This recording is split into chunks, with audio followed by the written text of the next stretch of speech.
Haldwani road पे क्या जगह है? लामा चौक। नमस्कार, मैं अम्बेश पंत आप सबका एक बार फिर से स्वागत करता हूं। मैं अभी हल्द्वानी काला ढूंगी मार्ग पे लामा चौड़ में मौजूद हूं और यहां पे एक राजनीतिक या उत्तराखंड के जो जन मुद्दों को आगे ले जाने के लिए एक छोटी सी यहाँ पे वार्ता यहाँ पे उत्तराखंड डेमोक्रेटिक और उत्तराखंड परिवर्तन पार्टी के बीच में हुई।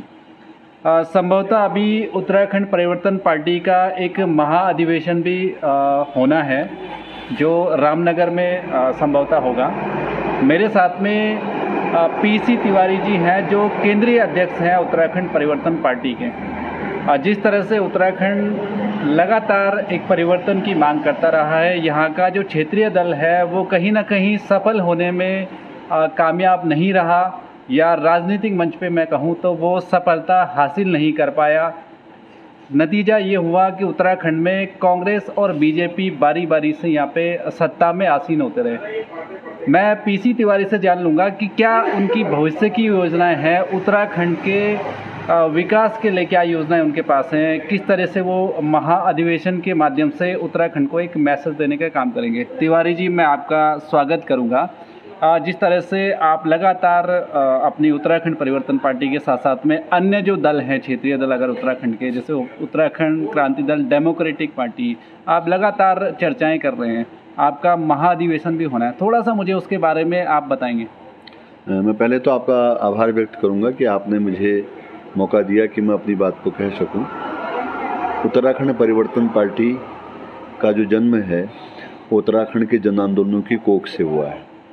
उत्तराखंड में चिपको, नशा नहीं रोजगार दो, हिमालयन कार रैली और ज़मीनों की जो संघर्ष रहे हैं और सामाजिक बदलाव के जो संघर्ष रहे हैं, उन्हीं बदलावों के कोख से निकले हुए साथियों ने उत्तराखंड को एक विश्वसनीय क्षेत्रीय राजनीतिक पार्टी देने के लिए एक लंबी बहस के बाद उत्तराखंड परिवर्तन पार्टी का गठन किया।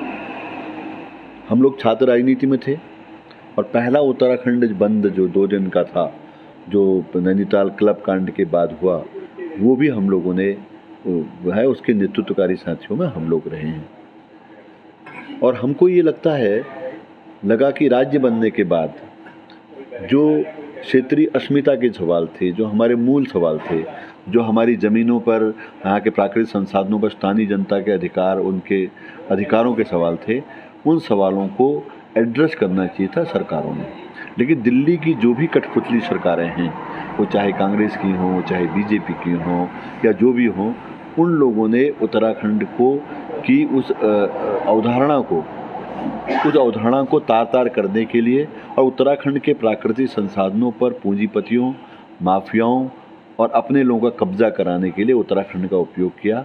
और दुर्भाग्य की बात यह है कि उत्तराखंड क्रांति दल, जिसके लीडर्स ने जो उसमें थे, उन लोगों ने उनकी उस विचारधारा को उनकी सरकारों में शामिल होकर, कांग्रेस की आई तो कांग्रेस की, बीजेपी की आई तो बीजेपी की सरकारों में शामिल होकर उन्होंने उस अवधारणा को ध्वस्त किया।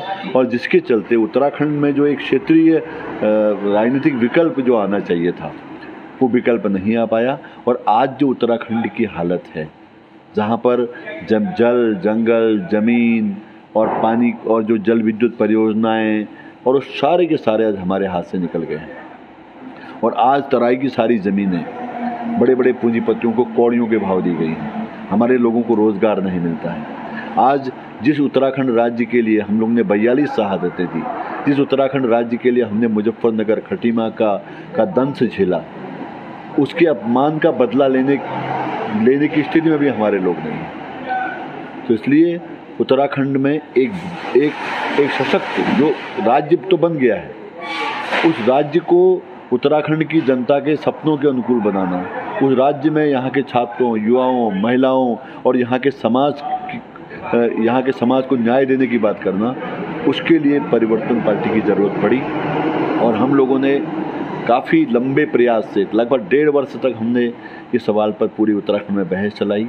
और उसके बाद तमाम साथी, जिसमें राजेंद्र धस्माना और तमाम हमारे साथी ले तो जो प्रबुद्ध लोग थे, उन लोगों ने पूरी तैयारी के साथ उत्तराखंड परिवर्तन पार्टी की स्थापना की। और हमने उत्तराखंड में गैरसैंण में स्थापित होने वाली एकमात्र पार्टी है जिसका रजिस्ट्रेशन गैरसैंण के अंदर है। इस दौरान हम लोगों ने जो अपने प्रमुख चीज़ें ली हैं, नंबर 1 सामाजिक बदलाव, राजनीतिक बदलाव, और तीसरा व्यवस्था परिवर्तन। सामाजिक बदलाव का मतलब है हमें खुद को भी बदलना पड़ेगा। हम अपने घर की जो महिलाएं हैं, जो हमारी बहनें हैं, हम उनके साथ भी हमें न्याय करना है। उसी तरह समाज में जो विषमताएं हैं, जन्म से जो विषमताएं हैं, उनके खिलाफ भी हमें सामाजिक आंदोलन की लड़ाई लड़नी पड़ेगी।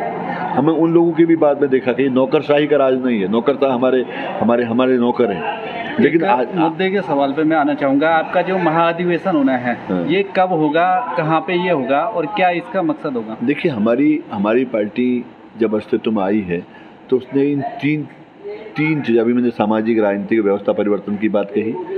और राजनीति का मतलब आज पैसा, शराब, लूट खसोट, बूथ कहने वाली पार्टियां जो हैं, उन लोगों को उत्तराखंड के या देश की जनता से कोई मतलब नहीं। हमको राजनीति के स्वरूप को बदलना पड़ेगा कि जहां केवल पैसा और ये सब लुटेरे सामने हों और फिर वो पैसा कमाएं, सत्ता से पैसा, सब पैसे से सत्ता। एक तो ये। दूसरी बात है, जो भी राजनीतिक दल होना चाहिए उसको स्वयं लोकतांत्रिक होना चाहिए। इसलिए हमने संकल्प लिया है, हमारा सिद्धांत है कि निर्णय में भागीदारी, क्रियान्वयन में भागीदारी और श्रेय में भागीदारी। यानी कि जिसके लिए विकास होना है उसकी भागीदारी से विकास होना चाहिए।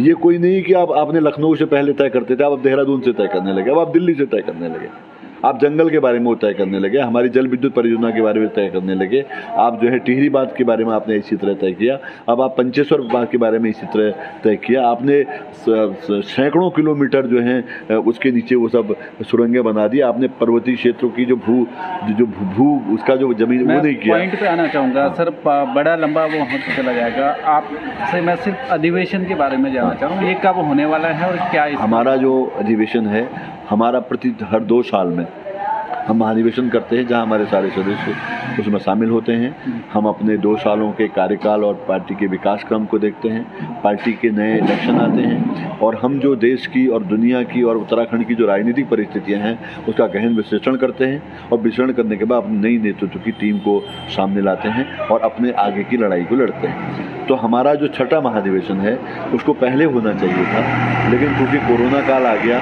कोरोना का कालक्रम नहीं हो पाया।